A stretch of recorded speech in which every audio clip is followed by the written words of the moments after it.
Hello everybody. आज जिस इंडेस को हम लोग डिस्कशन में लेकर के आ रहे हैं उसका नंबर है इंडेस 105 और नाम है non current asset held for cell and discontinued operation. तो डिसकंटिन्यूड ऑपरेशन के बारे में थोड़ी देर के बाद डिस्कशन करेंगे। सबसे पहले हम लोग non current asset held for cell के बारे में डिस्कशन करते हैं। ठीक है, क्या उसका अकाउंटिंग प्रोसेस है, किसको non current asset held for cell बोलते हैं, ये पहले पार्ट में अपना इंडेस 105 का डिस्कशन का एजेंडा है। अब पैरा 1 में मैं जाता हूं, आप मेरे साथ साथ स्क्रीन को देखते रहिएगा। तो पैरा 1 में हम लोग डिस्कस करेंगे कि non current asset held for cell का डेफिनेशन क्या है, मतलब किसको non current asset held for cell बोलते हैं। पहले तो वो एक नॉन करेंट असेट होना चाहिए।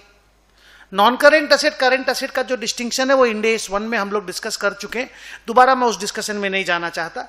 तो अगर कोई नॉन करेंट असेट बिक्री के लिए रखा हुआ है तो ही हम लोग उसको non current asset held for sale बोलेंगे।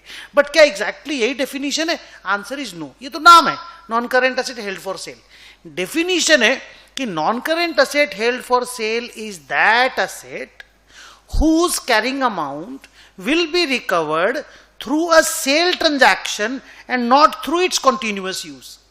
मतलब अगर अपने पास कोई बिल्डिंग है और मान लो बिल्डिंग का बैलेंस शीट में कैरिंग अमाउंट 400 करोड़ रुपया है, तो हम लोग ये 400 करोड़ रुपया को रिकवर उस असेट को यूज करके करने वाले नहीं हैं। भाई कोई भी असेट में कोई भी पैसा है तो हम लोग उसको रिकवर करेंगे ना, चाहे यूज करेंगे चाहे बेचेंगे। तो अगर हम उसको यूज करके रिकवर करने वाले हैं तो वो मेरा प्रॉपर्टी प्लांट एंड इक्विपमेंट है, लेकिन अगर हम उसको बेच करके रिकवर करने वाले हैं तो ही वो मेरा non current asset held for sale है। तो बहुत सिंपल सा डेफिनेशन है, a non current asset held for sale is an asset whose carrying amount will be recovered principally through a sale transaction and not through its continuous use. Easy है। तो हो गया non current asset held for sale. भाई carrying amount को हम cell करके recover करेंगे, asset का पैसा हम बेच के रिकवर करेंगे। लेकिन कोई भी नॉन करेंट असेट को non current asset held for cell बोलने के लिए कम से कम 2 कंडीशन और फुलफिल होना पड़ेगा। 1, that asset must be available for immediate sale. 2, that asset must the sale must be highly probable. मतलब अगर ये दोनों कंडीशन फुलफिल नहीं होता है ना बेटा, तो non current asset held for cell आप किसी असेट को बोल ही नहीं सकते। Okay, so for an asset to be classified as non-current asset held for sale, the asset must be available for immediate sale and the sale must be highly probable। आइए discuss करते हैं कि what is the word और what is the meaning of the word कि the asset must be available for immediate sale। Okay, एक एक करके paragraph देखते हैं, इजी है। The asset must be available for immediate sale में available for immediate sale का पहला आइडिया ये है कि the asset must be available for sale in its present condition।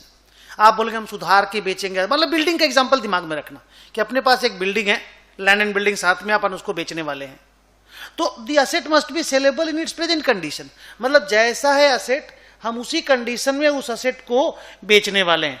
ऐसा नहीं कि हम उसमें डेकोरेट करेंगे, हम उसको डेवलप करेंगे, ये सब ज्ञान करने की जरूरत नहीं है।